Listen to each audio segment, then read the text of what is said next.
Angle shooting is often a topic of contention in poker. So it's fun when we get a recent example where a player is accused of it in a high stakes situation. That's what we have right now. So we decided we wanted to talk about it. We are, if you're unaware, talking about the main event of the EPT in Monte Carlo with 6 players remaining. This is a very big deal event. There were 1,200 entries. It's like a 5K event or something. It's a lot of money. It's one of the biggest events on the poker calendar. And a hand went down that has incited the rage of many people.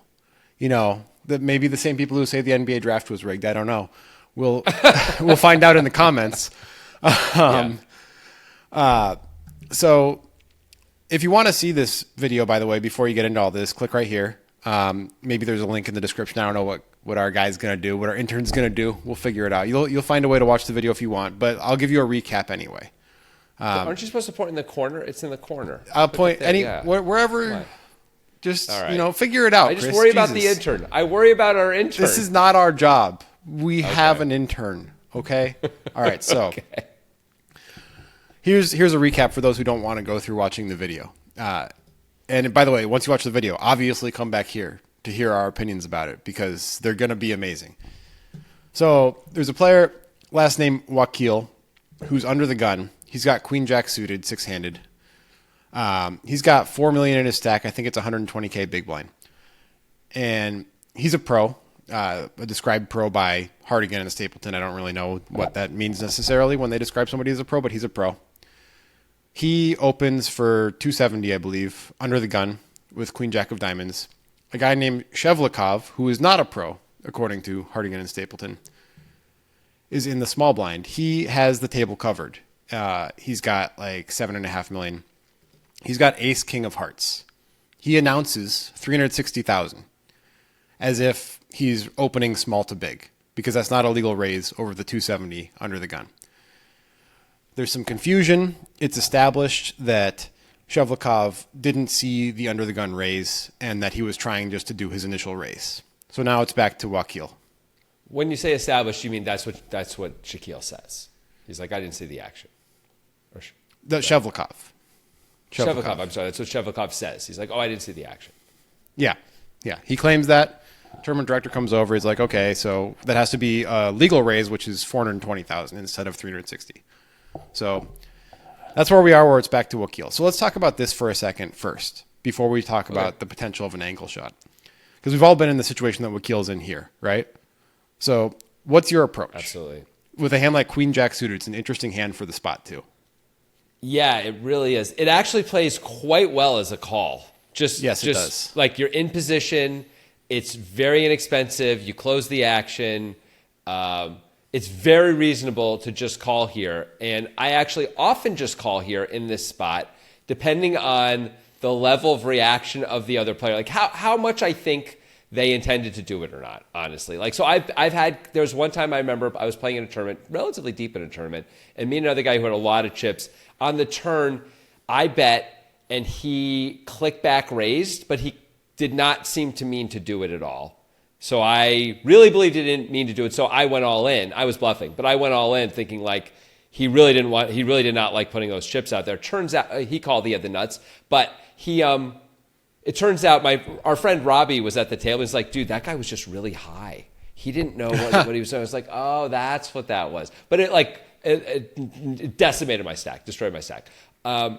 So in a lot of spots where I have a real hand and it's like I'm in a relatively good situation, I like calling. I still have a strong range. I don't have aces in that range, I guess, when I don't re-raise there. But I still have a relatively strong range, often stronger than my opponents. In fact, my range is stronger than my opponents in that spot, right? When it's just small bind raising versus I opened an early position. I do cap my range, which is a little problematic, but there's that. Sometimes I do go all in if I think I can pull it off, if I think it's there, but I don't always do it by any means. How about you? Yeah, I think I mostly just play the hand as I would have played it without the misclick, because I think it just, like, you can overthink these spots and it can fuck you up. And it's like such a high leverage spot. You know, you can call 420 or move in for $4 million basically, or not dollars, but chips. And so I always kind of feel like I'm making a mistake here just for the sake of like hoping that I'm right, that this guy doesn't know what's going on is not worth it to me. So if I would have moved in, I'll move in. If I wouldn't have moved in, I'll not move in. And Queen Jack suited, you get to play in position. There's lots of flops you can effectively move in on. I feel like it's fine just to call. But Wakil goes for the other thing, which is moving in, which I don't believe he would have done had he thought that Shevliakov was aware that Wakil had raised. I think he... Seems unlikely. I mean, obviously Shevliakov's raise would have been bigger if it wasn't an angle or whatever. But still, it would have been a different scenario. But Wakil's trying to take advantage of the situation, right? He's trying to gain advantage from Shevliakov not having noticed that there was a raise under the gun. Shevliakov, of course, calls and busts him. Every 2 weeks, we have a special Poker Guys Mystery Bounty Tournament on Clubs Poker. Come play, try and knock us out. There's money involved. It's great. There is money involved, and there's more money for you when you use the code POKERGUYS when you sign up, because there is a 100% deposit bonus. Sign up today. Mysteries await. And then it gets a little sketchy where people start saying that, like, I don't exactly know how it comes up that it was an angle, but it's because he has ace king, I guess. And Shevliakov immediately is like, I swear I didn't see the raise. He claims that. And one of the players, as they're consoling Wakil, says he just did that on the other table or something. He just did that 20 hands ago to another player or something like that. Right. The guy who says that is Angelov, who was at the main event final table last year, I guess. Okay. The World Series main event final table. So anyway, it seems likely to me that this was an angle from Shevliakov. For sure. So I think that's almost a guarantee. Like, I don't think that needs to be debated. I think based on the history, there's also the data point that Shevliakov had never at the final table announced a raise size until that moment when he had raised. That's the only time he ever announced the actual number that he was raising to like make sure that Wakil knew that it was less than enough, probably. Well, also to make sure that like he gets it exactly right, because he's just trying to get it just over the amount to force him to min raise, right? Which is like exactly what he does, right? I mean, he could have actually gone 10K less, but whatever, it's all the same. But he's trying to also get it so it's a 4x, so that he did 3x, 3x small to big. He did 3x small to big, like so that would so it all looks right, you know, for what he would actually do, and it does. It's actually a very nicely done angle shoot. It's a very well done angle shoot. I believe it's an angle.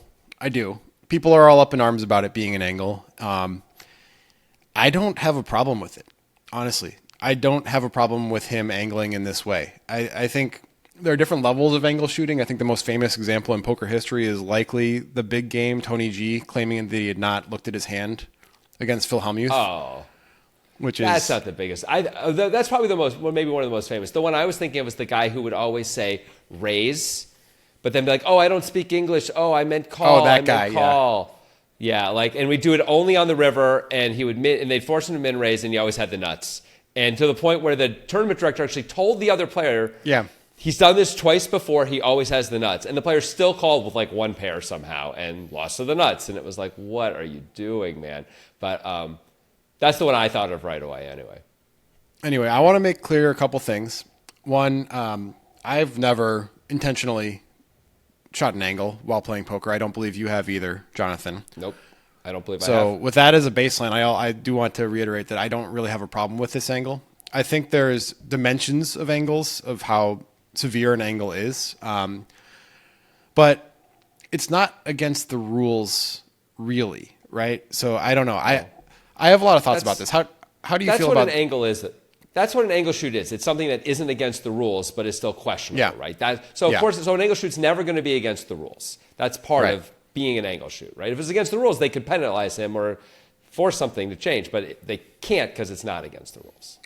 So this particular angle is not that uncommon, this one that Shevliakov has done. It's been done to me successfully, like back in, especially in my early live poker career, it got done to me multiple times successfully. A couple times by the same guy. And the second time I was like, I can't believe I fell for that again. I can't believe I did that. And I never felt that mad about it. I was just like, he got me. Good job, man. he like...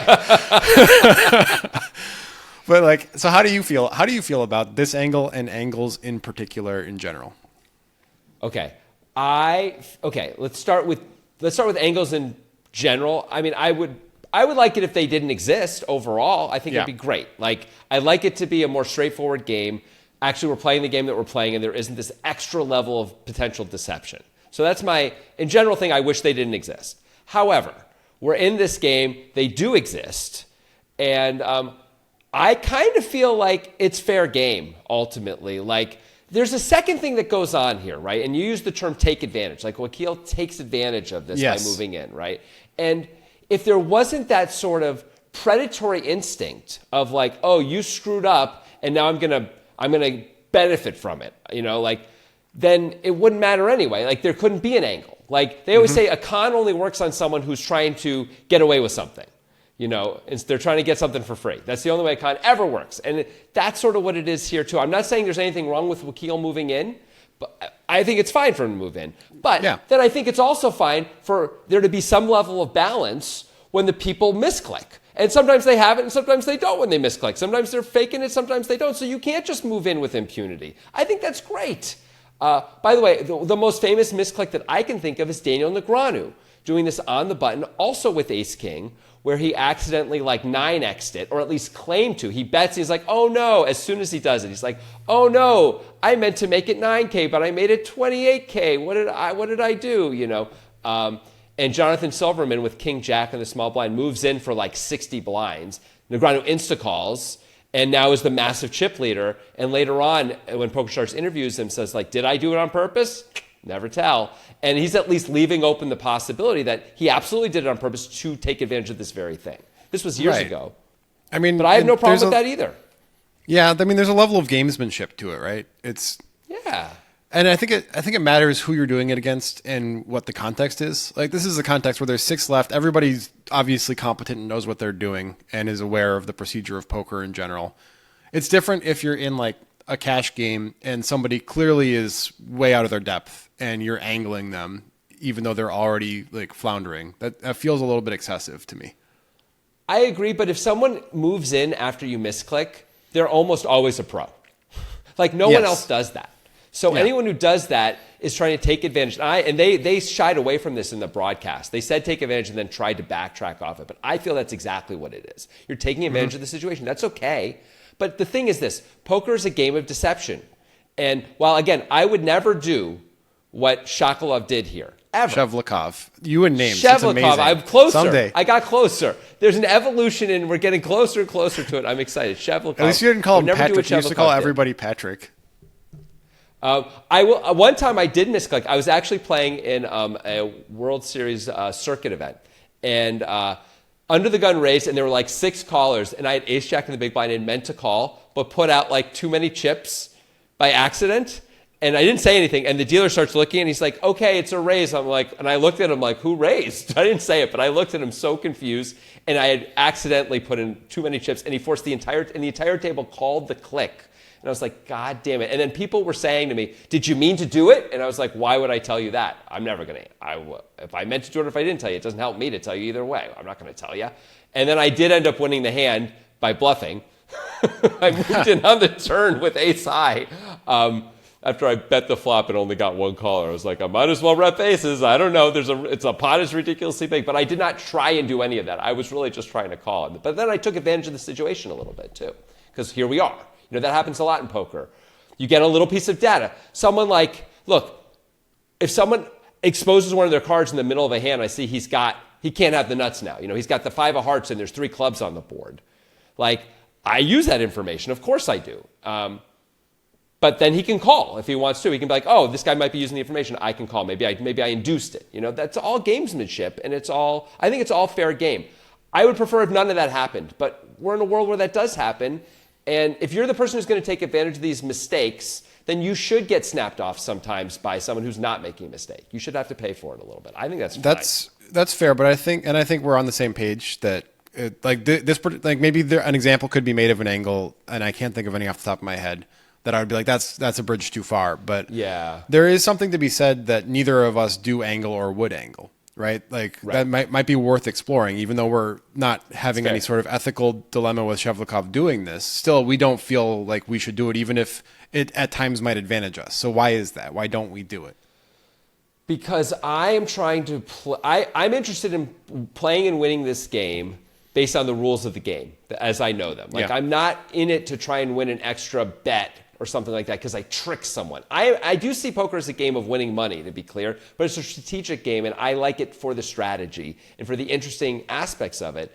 Tricking someone like that, which is to me outside the bounds of the normal, like I induced a bluff because of my bet sizing, or like I gave them the wrong piece of data or a piece of data that they misused within the normal realm of poker. Like that's to me the skill of poker. And this other stuff is something, A, that doesn't last long, B, that kills you reputationally, bad socially. And I just don't think I'd feel good about myself. Like I don't want to be that guy. I remember playing in a cash game in the Bellagio back in the day where a guy bet the river and the other guy thought for a while, picked up the calling chips, put them really high and leaned forward. Now Bellagio had a betting line. So you have to put the chips over the betting line and release them. That's how it works, right? Even maybe just over, but certainly you have to cross. You couldn't really tell because it was high if it was over the betting. And he said, I have 2 pair, and didn't move. And the other guy said, I have a straight. And then the first guy put the chips back down and folded his hand. And I was like, that was lame, but completely fair. Like the other dude what is the other guy doing saying I have a straight? Like, and he was not lying, you know. He meant, I mean, like, I would be the guy who says I have a straight sometimes. Now it depends on who I'm against, but like, I don't always follow the order of showdown. If it's like obviously that I'm going to win, and I don't want to just like rub it in the other guy's face and make him show, and I don't have that much to gain from it. But I always say, so often when I have a big hand and I bet the river, and I'm waiting for someone to call or not, and I'm excited because I know I'm going to win, you know? Yeah. I will say to myself, wait till they release the chips. Wait. Don't get too excited, because I never want to slow roll someone anyway, especially when I've got a big hand, right? And it's a big pot, you know, and they're going to lose a lot of money now because I bet a lot on the river, and they're thinking about calling. I'm like, wait till they release the chips. Just wait. And I wait, and I force myself to wait, right? Because that's one of the skills in poker, patience. Like that is part of the game. And if you can't wait, that should cost you a little bit. Like you revealed the information too soon. That's a good life lesson, man. Like, you know, I'm not saying, again, I wish people would not angle. I wish we didn't have to worry about this. And there are certain players where I call and they say what they have and I immediately muck my hand. I don't have to see them. Now, I still expect them to turn their hand over, and they do, but they always have what they say they have. They never are lying, right? And it's okay, and I don't have to worry about it. But there's not very many, like if I'm playing you and you say straight, I can muck if I can't beat a straight. A, because you're never going to lie to me, and B, if you're joking, you will give me the pot. Yeah. You know what I mean? If you were like, oh, no, I was just kidding, I was bluffing, you're 100% going to give me the pot. You're never going to keep that money, right? Like we have trust. So I don't have to worry about it with you. But with a normal person with population, and that's almost everybody else, I don't know what they're going to do, and I don't blame them for, you know, doing whatever they do. I don't like it, by the way, when someone like Rampage or Mariano in these big spots, they get called on the river and say like set when they're bluffing, and I think they're doing it as a joke. Yeah. But I always really hate that, and I assume they're going to pay the person the pot if they lose, because otherwise because they're doing it publicly. But I still really don't like that they do that. It bothers me a little bit. You know. One more thought on the angle shooting in general thing, because we seem to be philosophically on the same page that it's not that bad. It's something to look out for. Yeah. I do, however, see a more metagame reason to try to litigate it out of the game and penalize angle shooters, and that would be to make the game more attractive to new players. Of course. It's obviously like already scary. Like a lot of the, like I would say 5% of the posts I see on the poker subreddit are people like, I'm going to go to the casino for the first time. What are any tips? You know, like what should I know? Like people are scared, even if they're not worried about getting angle shot, because they don't even know to get worried about that yet. They're scared just to sit down with chips in front of them and try to do the procedure right. So I don't like that there's another element where people are just trying to trick you outside of the normal bounds of the game if you're in that position. So I could see why, in general, there might be like a blanket litigation that like angle shooters get penalized. Now, sometimes the angle is hard to identify. Shevliakov can deny this forever if he wants to, and there's no way to prove whether or not it was an angle. It just seems clear that it was. And of course, again, there are dimensions of angles. Like the guy that you mentioned before, I think he was from Venezuela, who would claim not to speak English, and he would say raise and he's like, oh, I meant to say call. And he does a whole acting thing with the floor and everybody where he's like, no, really, I don't English. I thought call, you know, like he's doing that thing. It's like, it's still not against the rules, but that's pretty shady. You know, it's like it is pretty uncool. I agree. It's pretty uncool. It feels really different than, although honestly, Shevliakov saying I didn't see the action when he did, clearly, versus him just not saying anything at all, which I would be better about. If he just did that and they're like, did you mean to blah, blah, he's like, maybe. Yeah. I don't want to talk about that. I don't have to tell you anything, you know, which is like what I did when I had my ace jack and accidentally min raised the table. Like the answer should be, I don't know, right? Because of course, when you say, oh, I didn't mean to, if you play at all, you know you're in trouble. Right? Like someone's probably going to punish you for that, right? So if you want to see a flop and not get blown off the hand, you better act like maybe you meant to do it. But also honestly, like I guess if they really believe this guy's not a pro, he's an amateur, they're like, oh, he really didn't mean to do it, and he's to the point where he even says it out loud. But then you're just sort of taking advantage of this guy. Now again, it's a tournament. You're allowed to take advantage of him. I'm not saying you shouldn't. But I'm saying there should be reasonable penalties for that too, i.e. sometimes they have it and they get you. There's a bear trap for you sometimes. To put a pin in my overall opinion on this. Yeah. In this exact situation, just looking at this alone, I have no problem with what Shevliakov did. I think it's a little bit shady, sketchy, not something I would do, but I don't think that there should be like an outrage over it. From a larger perspective, I do believe angling should be litigated out of the game. And I didn't realize I was going to say that before we started this video. But now that I think about it, I think that makes sense. So do you think, like, when you say litigate out of the game, I understand at the lower stakes games why you'd really want to do that. Yeah. But like in a 10-20 game or a 50-100 game, do you like have a problem with like the Tony G's of the world, like doing stuff to Phil Hellmuth and vice versa? Like, I mean, I can understand why Phil Hellmuth wouldn't like that. I could have a lot of, I think I have, in most situations, like the final table of this major event or a large stakes tournament, the individual situation would not be an ethical problem for me. But because of the need for blanket reform, essentially, I would say that for the sake of the greater good for the newer players, it would have to come from the top down and it would have to be everywhere that there was litigation against it in some way. The truth is you can't litigate it out successfully. Like there's always going to be ways to find angles. Always, you know, there's always, and like these guys who do it are going to keep looking for them. And you just can't come up with a rule for every possible thing that doesn't have unintended consequences. You know, there's always going to be some consequences of like, oh God, now we can't do this other thing, which we really want to be able to do in poker. Like the unintended consequences of bringing in the big blind ante being that a lot of dummies complained about it for a year until they realized it was better. We knew that was going to happen. Come on. Everyone knew that was going to happen. Yeah. But then we got over it, and everyone's fine with it now, right? So, yeah. Sick and tired of being tired of being sick. In my head 24/7, how I'm supposed to pay the rent.